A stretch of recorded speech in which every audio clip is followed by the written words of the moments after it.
Hello everybody, my name is Adam Nicholas from WhatCulture Football of all places, and I've decided to stop by to WhatCulture Gaming for today because I am just the one person in the world they thought was best to do this one video. That's not true at all. The actual truth is that nobody else in the office gives a monkeys about PES 2020, but they're all fools because I am the genius in the office who realizes that Pro Evolution Soccer is the superior brand, and as such, I'm here to talk to you all about, and let's give it its proper name for today, eFootball PES 2020. All right, yes, not the best start, I realize. eFootball PES 2020 isn't exactly the best name, not exactly the most easy to roll off the tongue, but still, that isn't what it's all about. What it's about is the fact that this is a great game altogether, and I'm here to give you, admittedly, a very, very biased breakdown on why you should go and get this game, because really, it is absolutely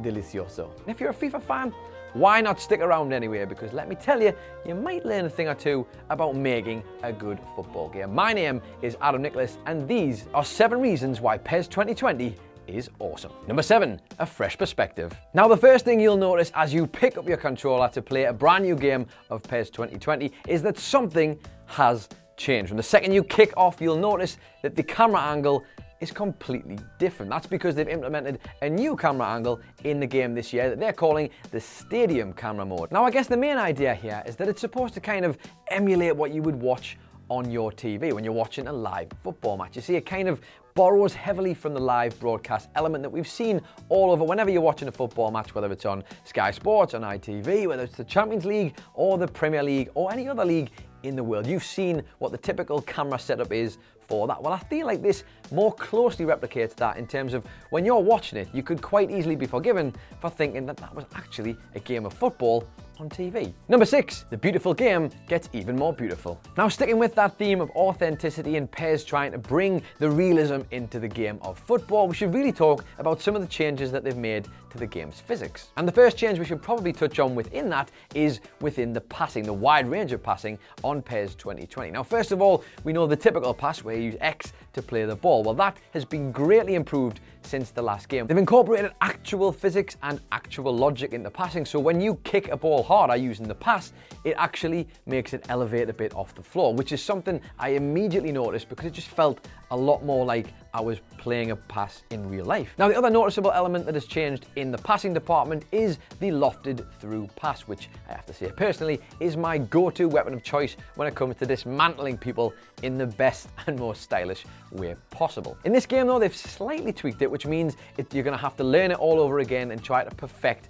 that pass. Again, not a bad thing because you don't want to have a game where you pick it up and you're automatically fantastic at it. I like the game where I've got to start from the scratch and slowly claw and earn my way back to being the best player on the universe. But that's a whole other story. Let's not get into that. Number 5, the AI starts to think for themselves. Well, the immediate thing that I noticed with this was that the defending, certainly when the AI is the opposition, seems to be much better in terms of they read the passes that you're trying to make, they learn what's going on around them, they mark the men man for man, and they get them little interceptions where in previous games perhaps they haven't maybe been so great at it. Like I say, there was a little bit of an improvement last year, but this feels like they've really refined that to the point where it's now become quite difficult for you to actually make it through the defense. But I don't say that like it's a bad thing, because obviously it's not. Again, I keep coming back to it. This is the authentic footballing experience. That's what you want, and that's what this is. Pro Evo keep delivering this time and time again, and this game is no different. A lot of the time I find the defenders they seem very aggressive and very actively trying to cut things out, which is great because that's a challenge. It's good for you, but it also makes you feel like, how am I going to get past these guys? Well, if only there was a trick for that. Number 4, a little bit more finesse. Well, say hello to finesse dribbling, a new element that has been added to Pro Evolution Soccer 2020, or eFootball PES 2020. It's going to be tiresome having to constantly correct myself with that one, but I guess they've kind of taken little elements from the active touch thing that FIFA added, I think it was last year or the year before, and it's not the same though, because none of this fancy juggling the ball in the air while you're playing. Who wants to juggle the ball in the air, mate? The sky is for the birds. Get it on the floor and play a goddamn football. So this is a new element that's been added for PES 2020 that helps you to refine your dribbling, to take those nicer, little more more gentle touches and to ensure that you can kind of maneuver past your defenders, which is obviously going to come in handy given that the AI's defense has become so goddamn good. But that's not a bad thing, because again, I'm going to go back and back to it time and time again. What is this? This is about as real as it gets. It does take a little bit getting used to, but I tell you what, when you do get that little moment where it pays off and you get that little, you take it one way and you quickly drink the other way and get yourself that yard of space, whoa, I tell you what, that is a satisfying feeling. And when you can finally master that, I can only imagine the kind of satisfaction you're going to get from jinking your way through the defence and slotting one in that top, bottom or middle of the goal. Oof, I tell you what, feeling a little bit aroused. Number 3, the old lady belongs to PES. Yes, that's right, it's not very often that PES fans get to brag about having something that FIFA don't have, because this year we've managed to grab Juventus, are specifically, very, very focusedly just a partner with Pro Evolution Soccer, which for some reason means they are not in FIFA at all. They will not be featured as Juventus in the game. Now this is somewhat a little bit ironic actually, because for the last few years, Juventus have been the only team in Serie A that weren't actually licensed. But either way, we don't mind, because it means we've got an exclusive for Pro Evolution Soccer 2020. Number 2, the master of all leagues. Now, having friends and colleagues literally everywhere I go who seem to tell me that FIFA is the best and Pro Evo is rubbish and how are you still playing this game, every single one of them has complained about the same thing when I've spoke to them about FIFA, and that is the career mode. But a lot of time and effort has been put into the Master League this year to completely overhaul it and add a whole bunch of new things to it. One of the things that Konami have marketed quite heavily throughout the making of this game is that there's a new introduction to some sort of manager. It's not manager mode, but it's managers in general. They've decided to bring the likenesses of actual managers into the game who you can be and then manage your team in the Master League. Now, I've got the list here. It's some of them, I have to say, as one is Johan Cruyff, which is weird because Johan Cruyff is obviously no longer with us. RIP to one of the greatest footballers of all time. The rest of them are alive, and a lot of them are South American, but I will run down the list of who is in the game. You've obviously got Johan Cruyff, as mentioned, Maradona, you've got Zico, you've got Romario, you've got Bebeto, you've got Roberto Carlos, you've got Lothar Matthäus, and you also have Ruud Gullit, obviously famous for being an excellent manager at Newcastle United.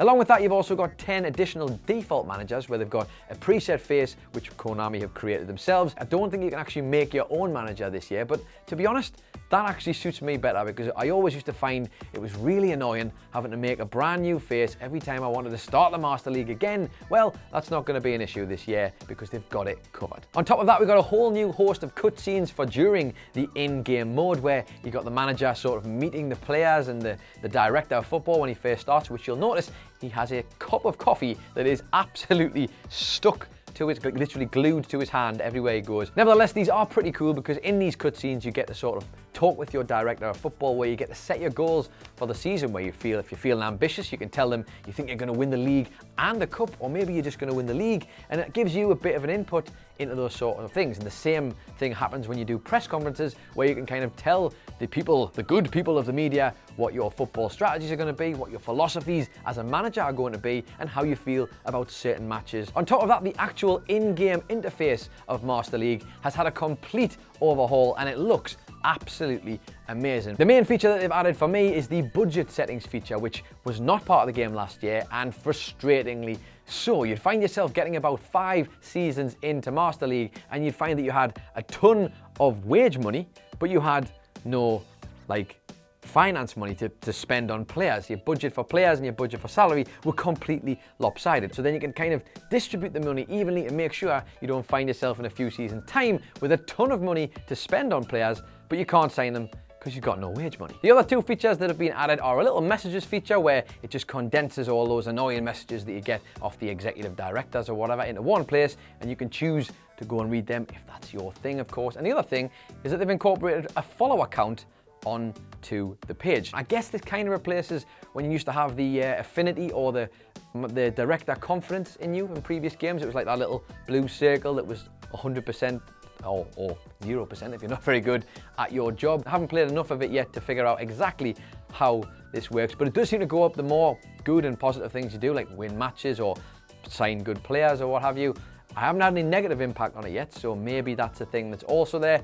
Who knows? Hopefully it's just a positive thing, but A nice little addition anyway. And number 1, the Kings of Europe. Now, of course, with the European Championships happening next year, Euro 2020, or whenever you're watching this video, it might be happening right now. Who knows? With that happening next year, the UEFA Euro 2020 is a big deal, and it's something that is going to be very much part of the zeitgeist during the time this game is out. So what better way to mark that than to get an official license for the UEFA Euro 2020, which for me is a brilliant move from Konami, because they are so on the pulse in terms of what their fans like. You're going to get guys who, as soon as Euro Fever kicks off, you go and make yourself a cup file on Pro Evo and you go and play the European Cup, because of course you do. You're watching it, you want to emulate it on your PlayStation, and that's exactly what all the fans across the world are going to want to do. But the important thing for me here is that with such a focus on online gaming, as we've seen in the name of the new game, eFootball, and wanting to kind of get involved with esports and tailor it more towards that, I think this